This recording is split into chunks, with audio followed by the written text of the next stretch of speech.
selamat malam. Di hari Rabu ini, di tanggal 9 Desember 2020, senang sekali bisa bertemu lagi dengan saya, Windy, di acara Pemuda Sarjana News.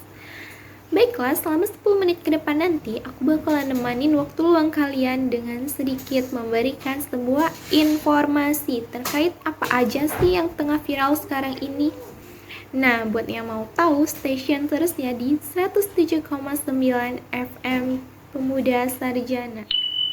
Tahu nggak sih, Cina lagi membuat geger dunia loh, dikarenakan Cina menciptakan sebuah matahari buatan. Wow, sangat luar biasa ya, Cina ini bisa menciptakan apa saja.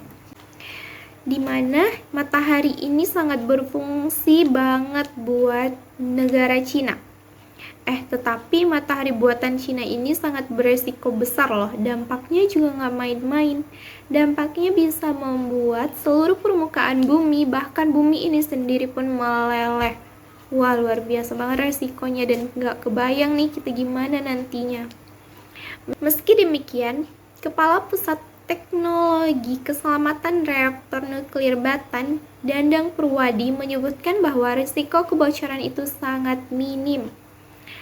Ia menyampaikan bahwa sampai sekarang penelitiannya masih eksperimental, bisa saja berbahaya, tetapi penelitian itu ada batasnya, sehingga jangan sampai merusak.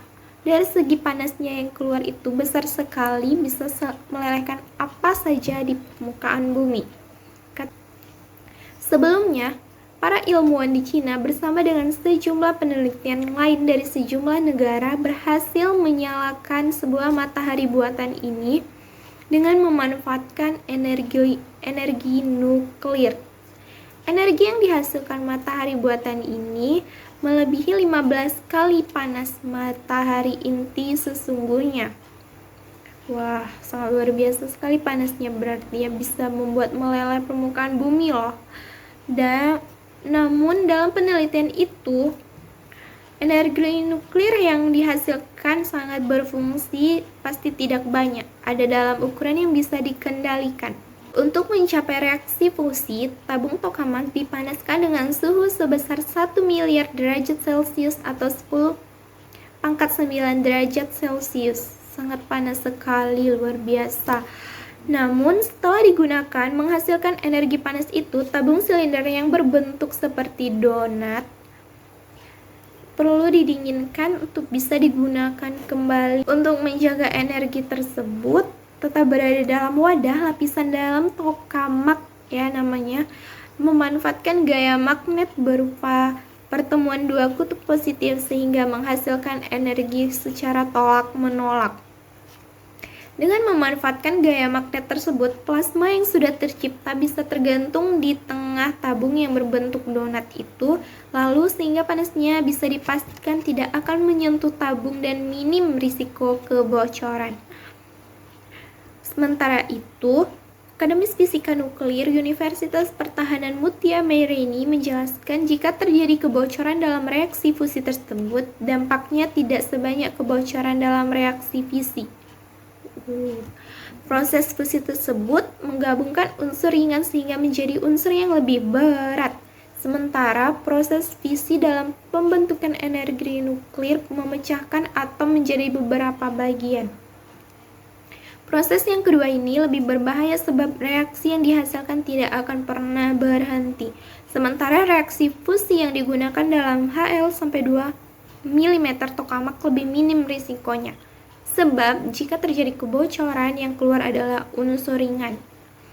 Unsur yang mungkin berbahaya adalah limbah tritiumnya yang digunakan untuk menciptakan plasma yang sangat begitu panas. Namun tritium memiliki waktu yang cukup singkat selama 12,5 tahun. Singkat ya. Lalu alasan lain akan minim kebocorannya dikarenakan ketika proses pengoperasiannya bermasalah, maka alat tersebut akan berhenti secara manual. Sementara pada reaktor fisi proses produksi tersebut terus beroperasi. Jika seandainya terjadi gangguan saat mengoperasikannya, misalnya plasma kolapsnya itu berhenti, beda lagi dengan reaktor fisinya. jelas dari pusat teknologi. Lapisan dalam tokamak juga dilapisi oleh material tungsten yang tahan panas hingga 3422 derajat Celcius. Reaktor fusi tersebut juga tidak menghasilkan limbah radioaktif yang berbahaya. Keuntungannya juga ada loh dari matahari buatan ini. Manfaatnya salah satunya yaitu harga energi bisa lebih terjangkau dan stabil. Energi terbaru juga ramah lingkungan sehingga tidak perlu bergantung pada energi fosil yang terus menipis.